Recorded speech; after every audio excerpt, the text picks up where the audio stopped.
একটা গাড়ির মধ্যে 14টা বাচ্চা বাচ্চা গরু তো। একটা গাড়ির মধ্যে 14টা নেই, বাচ্চা বড় গরু একটা নষ্ট হইতো না, কোনো ক্ষতি নাই তো গরু। খাওন কইটিস খাওয়ানো এখন লগে লগে বাড়ি থেকে আমরা দেন। আমি তুমি নিজে না এখন খাইছি খাওয়ানো। তুমি না তুমি আমার আর লইয়া লগে লগে হ্যাঁ খাবাইয়া গামলার থেকে আর লগে লগে লুট করে আর বলবো কইছি ঠিক রাই কই আর তেলে মনে কই তুমি না খাই রাখছো তুমি একবার খাবাই তুলছি তো।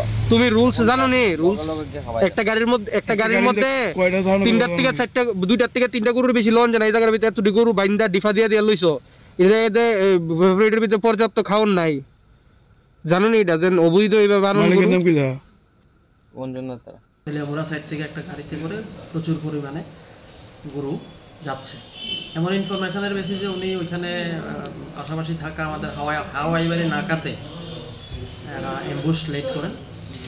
অ্যাম্বুশে উনি ওই গাড়িটাকে ডিটেন করতে সমর্থ হন। তো গাড়ির চালক যে ছিলেন রহমান মিয়াকে জিজ্ঞাসাবাদ করার পরে উনি উপযুক্ত কোনো ডকুমেন্টস শো করতে পারেননি। কোথেকে আনছে কী আসল বিষয়, কোথায় নিয়ে যাবে, এগুলি আমাদের সাসপিশিয়াস। এবং ওনার কাছে ইনফরমেশান এমনই ছিল যে এটা নালো হতে পারে, যার কারণে উনি একটা সুমোটো কমপ্লেন লজ করেছেন। গাড়ি গরু সহকারে সিজ করে থানায় নিয়ে আসি সুমোটো কমপ্লেন লজ করেছেন।